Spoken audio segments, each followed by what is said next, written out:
Hi everyone, welcome to the Circuit Climbing's summary of the fantastic Dockmasters 2020 edition. As many of you guys will know, over the last month or so I've been staying in Magic Wood in Switzerland. Just a nice place to chill, a nice place to relax outside a season and reset myself for the year 2020 because with the Olympics, with all the World Cups, with everything else coming up, it's going to be a huge season and I really felt like some time out, and even if I was just hiding in the snow and playing, that was a pretty important thing for me. So when it came to be that I got the invitation to Dockmasters, I booked my plane, I got on the train, and I got myself all the way over to Utrecht in the Netherlands, ready to go for the first big event for me of 2020. Now, I know there have been a couple of international events already this year. I was unable to attend. There was the Milano Climbing Expo, and there was also a big competition in Poland recently. But for me, this was the beginning, and I was super psyched. Traveling to Utrecht was an absolute dream. Super easy connections. It was basically one bus, 3 trains, 1 plane, and a taxi, and bang, I was there.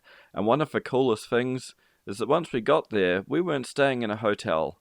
Because of the competition being called Dockmasters, they had put us on canal boats into what they called a boatel. So you can see here, this is the incredible boatel that we got to stay in. Absolutely beautiful. Also super nice atmosphere because unusually for a comp, everyone was mingling a lot because it was such a small area. Everyone stayed in the common area. It was really nice vibe, really dynamic, really good fun. On Saturday morning it all began with qualifying for the men. It was a great international field.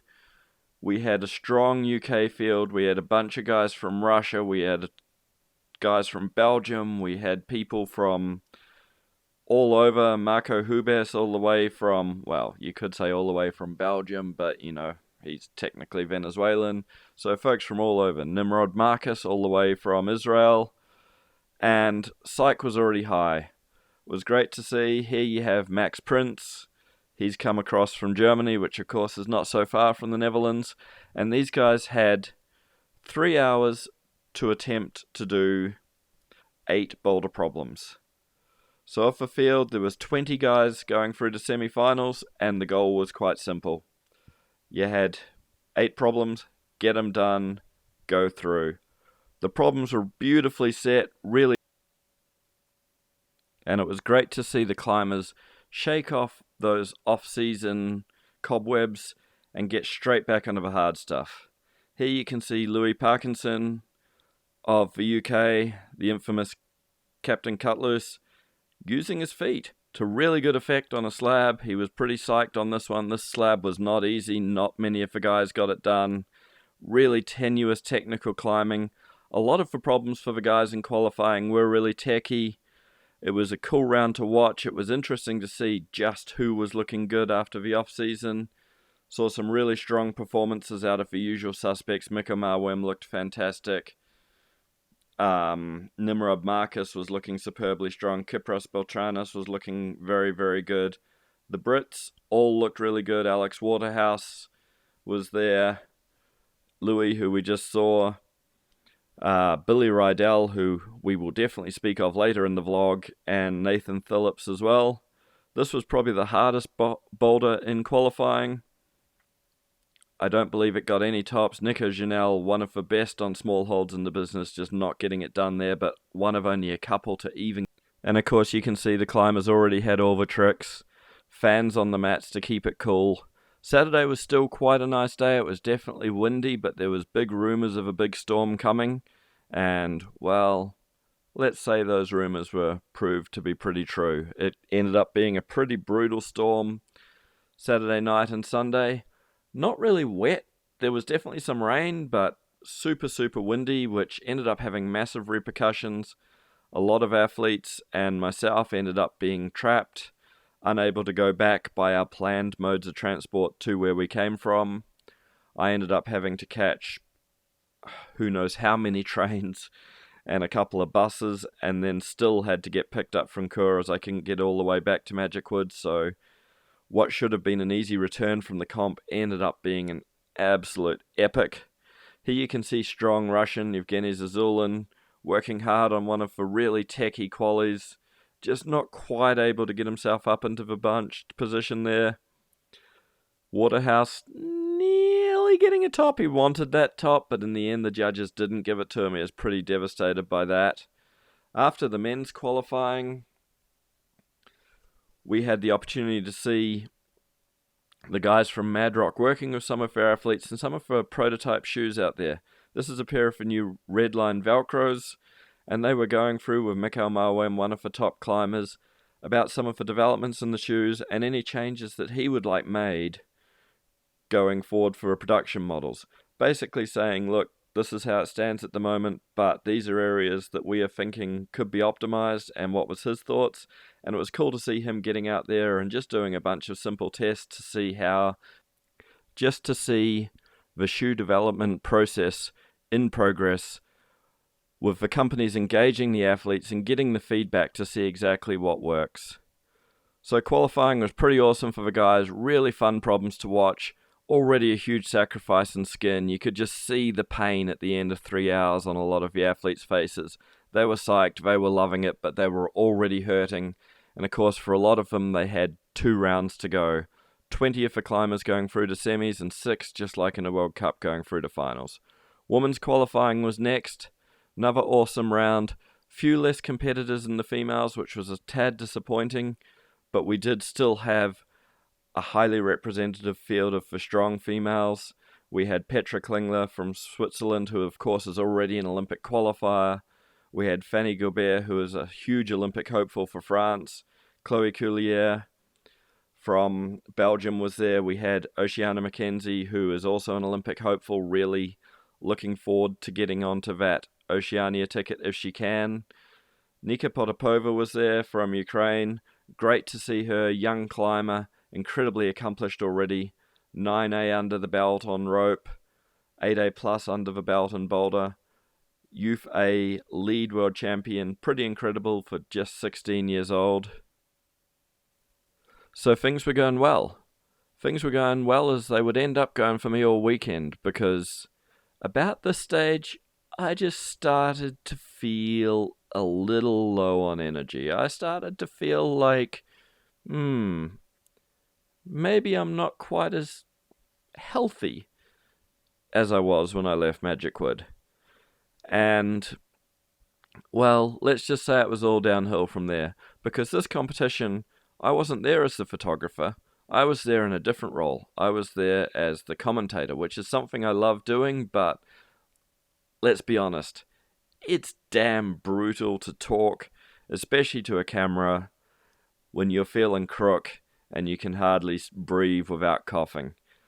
I did my best. I'm pretty happy with how it came out, but it was definitely an uphill battle. Saturday night semi-finals was brutal, about 4 hours of talking non-stop and just flogged my voice. Sunday I took it super easy. Sunday night, huge crowd for finals, packed out, a lot of people watching the live stream. I backed up. I did absolutely my best. I was pretty happy with how it went again. Although, as I said, when you're crook, if you watch the live stream, you'll hear me coughing, you'll hear me spluttering, you'll hear me fighting for breath at times, and you'll just hear my voice get flatter and flatter, drier and drier as I go through the commentary. The cool thing was the commentary had loads of highlights, so even though I was feeling crook as a dog, I managed to talk about some amazing climbing. I managed to keep the site going. I was super impressed to see Billy Rydell fight his way into second position, probably his best result in an international competition so far. Really good way to bring in the season. Chloe Coulier looked fantastic all weekend. This is her on women's problem number 2, and you can just see her just in control, cleaning her shoes, composing herself the whole time. It was great to see. Now, going back to commentary, there's a mixed bag of comments about how the commentary went. Some people went, oh, we loved your commentary. Other people went, oh, we hated your commentary. Other people went, oh, you said some things that you thought were funny and they fell flat. yada yada yada. Well, here's the honest truth on commentary. When you're doing commentary and you're in a room and you're talking to a screen, you have no feedback, you have no vibe, you have no dynamic to how anything's going. Imagine being a public speaker but speaking to a wall. That's how it feels like.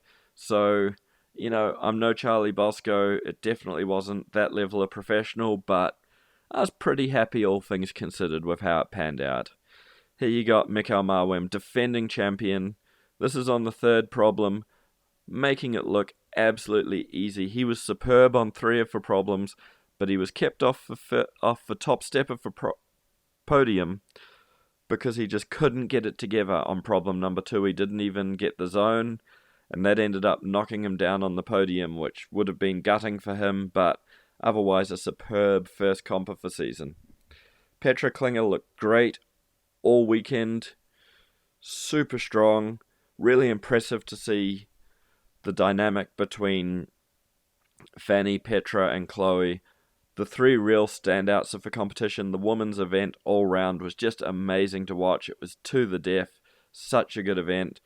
And one of the great things about this comp, 4+. Look at that clock in the corner, 0:00:00. Just no time left on the clock. Do or die attempt, figuratively speaking, of course, and she gets it done.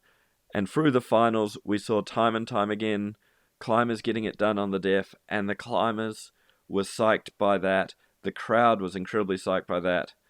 This video is slightly out of sync because I'm running through who got on podiums and I've already showed Mika, but hey, anyone that does a double toe hook to celebrate topping a problem, that's going to slip in.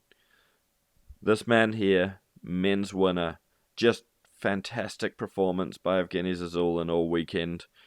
Really, really impressed by him in finals.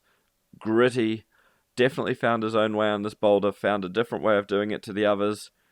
I wasn't sure how he would do in the finals. I thought the second problem wouldn't suit him. He just came out and walked up it like it was a warm-up.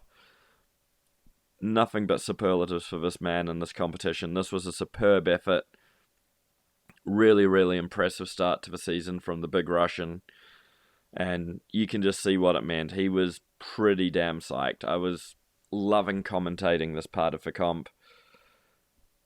On the left here you have Fanny Guebert, France. This was interesting. Fanny had done all 3 boulders up till now. This is the 4th boulder. She had done all 3 of them right as time ran out. She had done them all in overtime, and here she was on the 4th boulder. Overtime again. No tops on this boulder. She tops, she wins. And you could have cut the tension in the stadium with a knife. It was an incredible atmosphere. So cool to watch. Really good to see her absolutely fighting. We were all on the edge of our seats, even in the commentary booth, which feels so detached. It was just, we were just revved up. We were totally psyched watching this, and just this moment here when she was slipping, she was struggling, she was fighting, you knew she wanted to chalk back on. The whole crowd's watching was so engaging. In the end, as you're about to see, it wasn't going to be enough for the strong French woman, and Chloe Collier took the win. A win that I know she'll be psyched with going into the season. All in all, if I was to summarize Dock Masters 2020, I would say you could not have picked a better competition to start the 2020 season. The atmosphere was electric, the vibe was great, the enthusiasm was just so high from the competitors, from the spectators, from the officials. The route setters, just the biggest shout out ever. They did an amazing job. And it was just brilliant. So thanks everyone who attended. Thanks everyone who watched the live stream. I'm linking up there. Sorry I didn't do a better job of the commentary. My voice was shot. I was absolutely dying of a flu. Been in bed ever since. But hey, that's the breaks, isn't it? At least I got there. At least I did it. Thanks, and see you next time. Bye.